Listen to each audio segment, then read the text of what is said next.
A taxa de juros de vocês é de fato chocante. Uma taxa de 13,75% e 8% real é o tipo de taxa de juros que vai matar qualquer economia. É impressionante que o Brasil tenha sobrevivido ao que é uma pena de morte. Essas palavras foram ditas por Joseph Stiglitz, Prêmio Nobel de Economia, no seminário do BNDES, do SEBRI e da Fiesp, em março de 2023. O Banco Central contra o Brasil. Uma análise da gestão inversa do dever fiduciário e do crime econômico.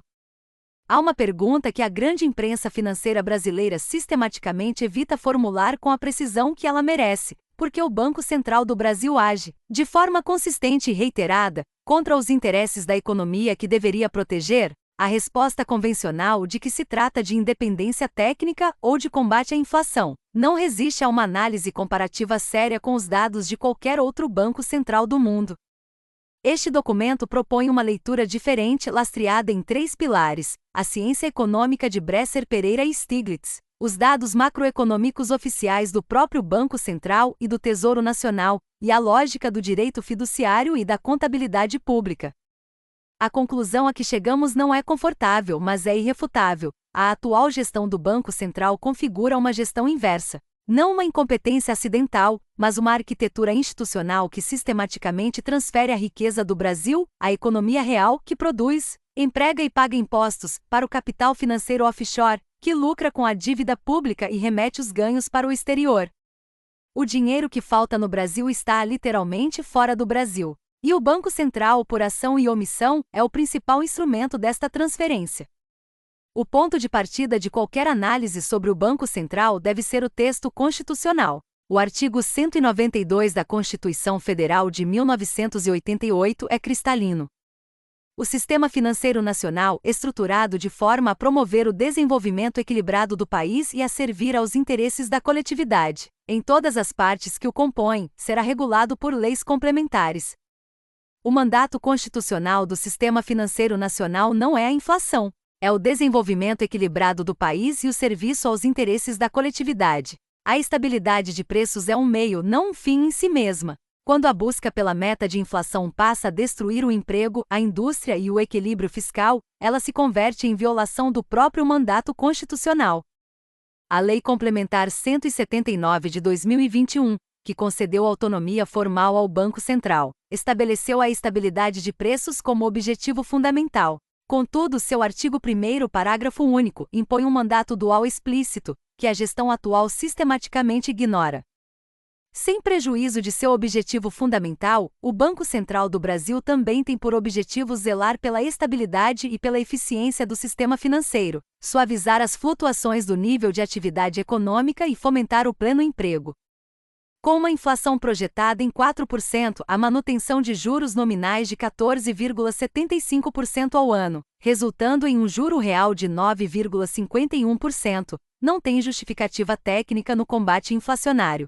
Ela viola o mandato dual ao destruir o emprego e sufocar a atividade econômica, em benefício exclusivo dos detentores de títulos da dívida pública.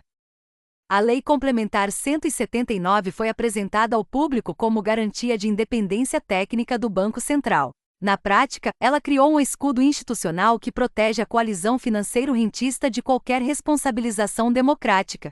Presidentes eleitos com mandato popular não podem mais interferir na política de juros, mas os ex-diretores do Banco Central podem, após apenas 6 meses de quarentena, retornar ao mercado financeiro que regulavam, o mesmo mercado que se beneficia diretamente das taxas de juros que eles fixaram. Esta porta giratória é a expressão mais concreta do conflito de interesses estrutural que Bresser Pereira denomina de coalizão financeiro-rentista. Em artigo publicado em agosto de 2025, Bresser Pereira dissecou com precisão cirúrgica a taxa de juros real brasileira, identificando 4 causas para sua manutenção em patamares que não encontram paralelo em nenhuma outra grande economia do mundo. Primeira causa: o risco Brasil. A diferença entre o risco de calote do Brasil e dos países desenvolvidos justifica, no máximo, 2 pontos percentuais de prêmio sobre a taxa de juros dos países ricos. Não mais do que isso. Segunda causa: o déficit em conta corrente. O déficit crônico no balanço de pagamentos exige uma taxa de juros ligeiramente mais elevada para atrair capital externo. Bresser estima que este fator adiciona, no máximo, 1 ponto percentual. Terceira causa: a coalizão financeiro-rentista. Somadas as duas causas anteriores, 3 pontos percentuais, a taxa de juros justificada estaria em torno de 3 a 4% real. O Brasil pratica 9,51%. Os outros 5 a 6 pontos percentuais são resultado do poder político de uma coalizão formada pelo sistema financeiro, pelos grandes detentores de títulos públicos e por seus representantes dentro do próprio Banco Central. Bresser é explícito: uma coalizão associada ao norte global e, como é o caso dos seus tutores, sem nenhum interesse pelo desenvolvimento do país. Quarta causa: o piso histórico-cultural. Desde 1964, quando o regime militar indexou a economia e definiu que as cadernetas de poupança renderiam 6% ao ano acima da inflação, criou-se no Brasil um piso habitual de juros reais que a população e os mercados passaram a considerar natural.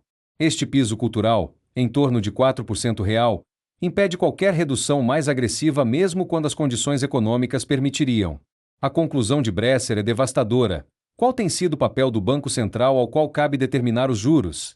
Tem se mostrado sistematicamente associado aos rentistas ou, mais precisamente, ao sistema financeiro que administra a riqueza dos rentistas. Segundo o ranking mundial de juros reais de março de 2026, elaborado por Moneyul e Levy Intelligence, o Brasil ocupa a segunda posição global em juros reais com uma taxa de 9,51% ao ano. Para contextualizar a magnitude desse número, a Turquia, em primeiro lugar, pratica 10,38%, mas está em crise cambial crônica. A Rússia e a Argentina, em terceiro e quarto lugares com 9,41% cada, estão respectivamente sob sanções internacionais e em reestruturação de dívida. O México pratica 5,39%. A média global de 164 países é de 2,18%. A China pratica cerca de 1%. Os Estados Unidos, cerca de 1,5%. A zona do euro, cerca de 0,5%. O Brasil paga 4,35 vezes a média global em juros reais. Não existe nenhuma justificativa técnica, econômica ou de risco país que explique essa discrepância para uma nação que possui a oitava maior economia do planeta, com reservas internacionais de 330 bilhões de dólares, superávit comercial recorde e inflação sob controle. A consequência direta dos juros reais de 9,51% sobre uma dívida pública bruta de aproximadamente 78,7% do Produto Interno Bruto, cerca de 10 trilhões de reais, é um custo anual de serviço da dívida que consome cerca de 8% do PIB, aproximadamente 1 trilhão de reais por ano. Para comparar, os países da OCDE e os grandes emergentes, China, Índia, Indonésia, gastam em torno de 2% do PIB no serviço de suas dívidas públicas. O Brasil gasta 4 vezes mais. Esse excesso representa uma transferência anual de riqueza do Tesouro Nacional para os detentores de títulos públicos, que são, em sua esmagadora maioria, as instituições financeiras e os mais ricos do país.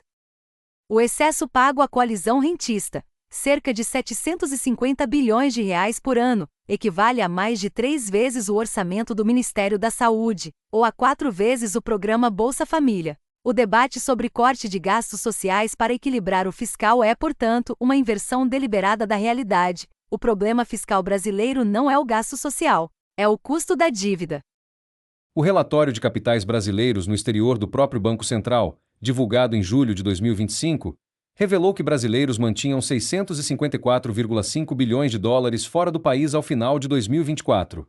Para dimensionar esse número, as reservas internacionais soberanas do Brasil são de aproximadamente 330 bilhões de dólares. O capital privado offshore de brasileiros é quase o dobro das reservas soberanas do Estado. O capital offshore representa cerca de 29,7% do produto interno bruto brasileiro. Isso significa que, enquanto o governo paga 9,51% de juros reais para manter suas reservas, que rendem muito menos no exterior, o capital privado acumula riqueza no exterior beneficiado pelos mesmos juros altos que drenam o tesouro. É uma transferência de riqueza pública para privados, mediada pelo Banco Central. Em 2025, o Brasil registrou a segunda maior saída líquida de dólares de sua história, um déficit cambial de 33,31 bilhões de dólares, superado apenas pela saída de 2019. O canal financeiro foi o principal responsável, saída líquida de 82,46 bilhões de dólares, a segunda maior já registrada. O detalhe mais revelador é que, apesar dessa sangria histórica, O real se valorizou em 2025. Por quê? Porque os juros altos atraem capital especulativo de curto prazo, que entra no país para aproveitar o diferencial de juros e sai logo em seguida, levando os lucros para o exterior. O Banco Central, ao manter os juros em 14,75% nominais, não está protegendo o real. Está criando um mecanismo de extração de riqueza. Entra capital especulativo, lucra com os juros pagos pelo Tesouro e sai levando lucro. A estrutura do fluxo cambial de 2025 é a prova contábil da gestão inversa. O canal comercial, exportações menos importações, gerou um superávit de 49,15 bilhões de dólares. O canal financeiro, juros, dividendos e remessas, drenou 82,46 bilhões de dólares. Saldo líquido, menos 33,31 bilhões de dólares. O Brasil exporta mais do que importa. Mas o canal financeiro anula o superávit do trabalho e da produção. O Brasil offshore consome o Brasil onshore. O conceito de câmbio neutro, ou taxa de câmbio de equilíbrio industrial, é central na obra de Bresser Pereira. Trata-se de uma taxa de câmbio que torna competitivas as empresas que utilizam tecnologia no estado da arte, sem que o câmbio seja nem sobreapreciado, prejudicando as exportações industriais, nem excessivamente depreciado, gerando inflação importada. Para manter o câmbio neutro, o Banco Central deveria intervir ativamente no mercado cambial, comprando dólares quando o real se fortalece, para evitar sobreapreciação e desindustrialização, e vendendo reservas quando o real se enfraquece, para evitar inflação importada. Esta é a gestão que o Banco Popular da China pratica com maestria há décadas, através de um sistema de banda cambial com paridade central fixada diariamente. O Banco Central do Brasil, porém, optou pela omissão. Em 2025, realizou apenas 2 intervenções no mercado cambial, cada uma de US$ 1 bilhão, um valor irrisório frente à saída de 82 bilhões de dólares pelo canal financeiro. Essa omissão não é neutra, ela beneficia os especuladores cambiais e os detentores de capital offshore, que lucram com a volatilidade do real. Há uma perversidade adicional no modelo atual que raramente é discutida. Os juros altos, ao aumentarem o custo financeiro das empresas, geram inflação de custos, criando um círculo vicioso que justifica novos aumentos de juros. Uma empresa que paga 14,75% ao ano para financiar seu capital de giro precisa repassar esse custo para os preços. O Banco Central então interpreta esse repasse como inflação de demanda e aumenta ainda mais os juros, agravando o problema que alegava combater. Esta é a lógica perversa que Bresser Pereira denomina de armadilha dos juros altos. Os juros altos geram inflação de custos, que justifica mais juros, que geram mais inflação de custos, que justificam mais juros. O único beneficiário desse ciclo é o sistema financeiro, que lucra com cada ponto percentual adicional na Selic. A China é o exemplo mais eloquente de que o tripé macroeconômico pode ser operado de forma radicalmente diferente, com resultados opostos. Tanto o Brasil quanto a China adotam versões do tripé: câmbio, metas de inflação e disciplina fiscal. A diferença está na gestão de cada instrumento. O Banco Popular da China não permite a flutuação livre do yuan. Desde 2005, opera um sistema de banda cambial administrada. O Banco Popular fixa diariamente uma taxa de referência, e o mercado só pode operar dentro de uma banda de mais ou menos 2% em relação a essa paridade. Quando o yuan pressiona os limites da banda, o Banco Popular intervém comprando ou vendendo moeda estrangeira. O resultado é um câmbio estável, previsível, que não gera inflação importada nem desindustrialização por sobreapreciação. As empresas chinesas podem planejar com horizonte de longo prazo, sem o risco cambial que paralisa os investimentos no Brasil.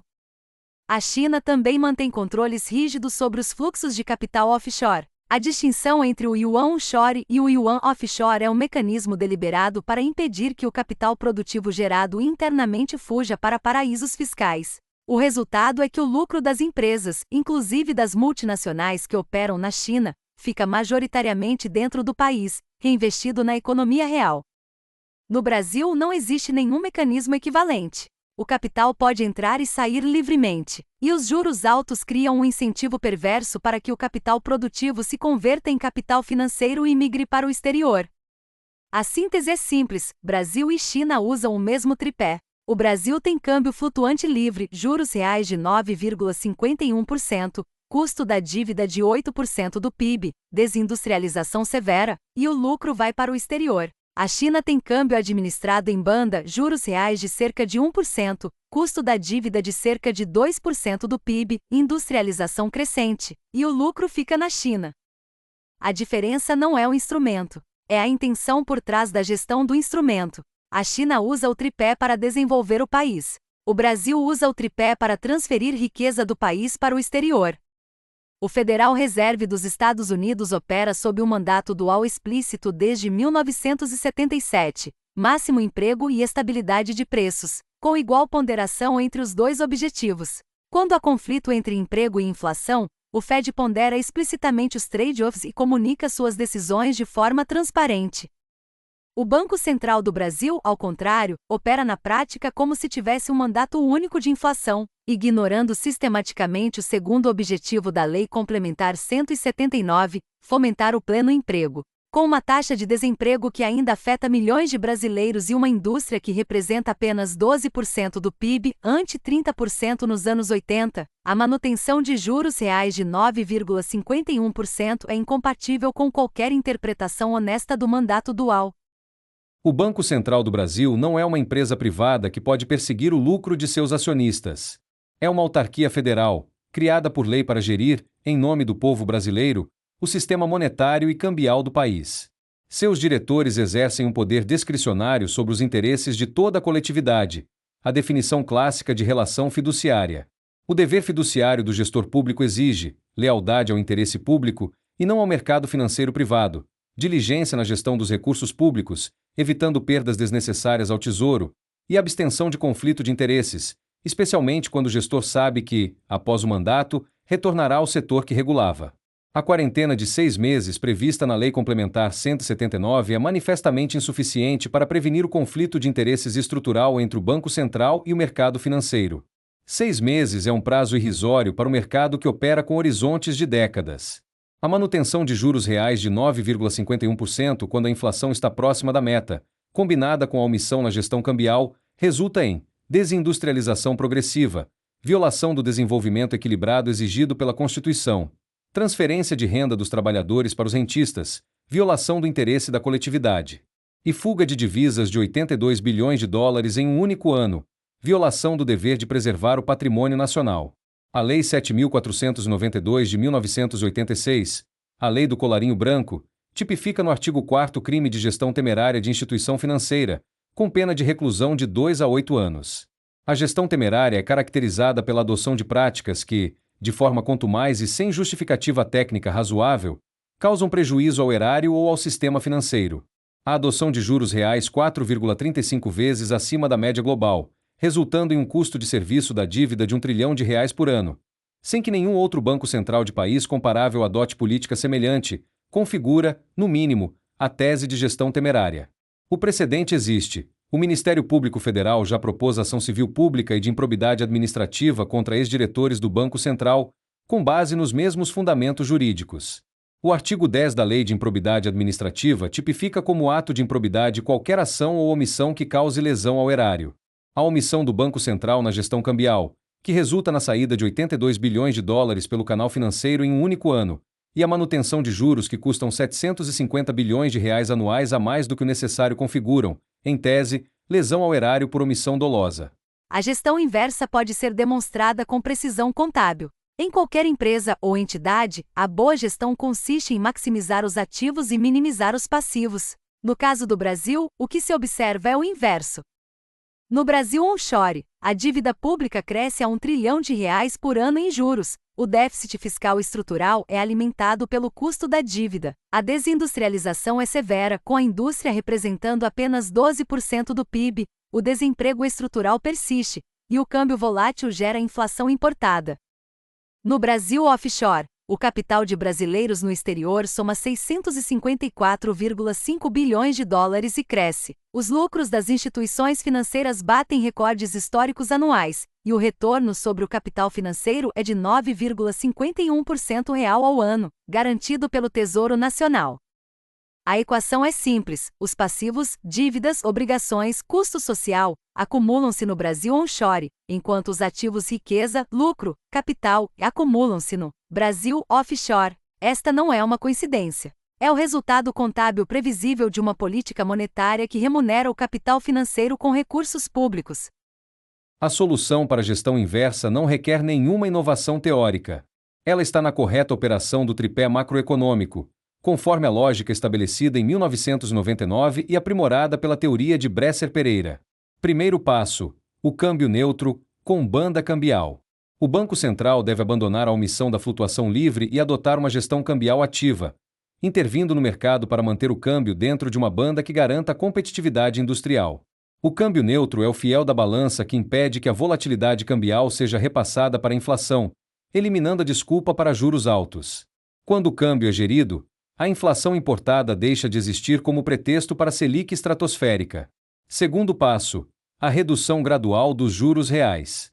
Com o câmbio estabilizado, o Banco Central pode reduzir os juros reais gradualmente, de 2 em 2 pontos percentuais, até atingir o patamar máximo de 2% real, alinhado com a média global e compatível com o desenvolvimento econômico.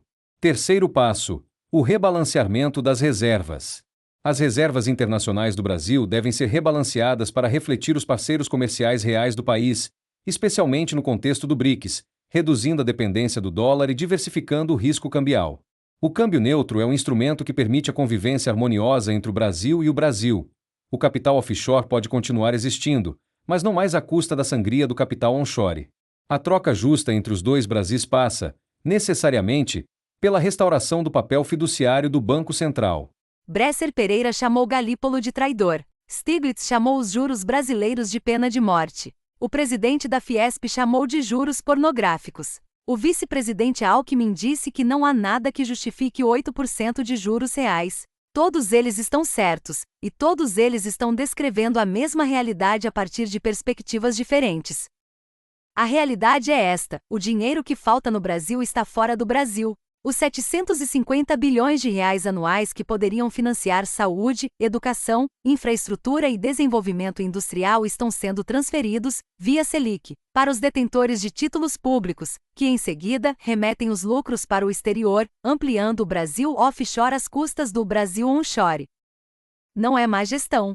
Não é incompetência. É uma gestão inversa, consciente e estrutural, que viola o mandato constitucional do Banco Central, descumpre o dever fiduciário para com a coletividade brasileira e configura, nos termos da Lei 7.492 de 1986 e da Lei 8.429 de 1992, uma gestão temerária do patrimônio público.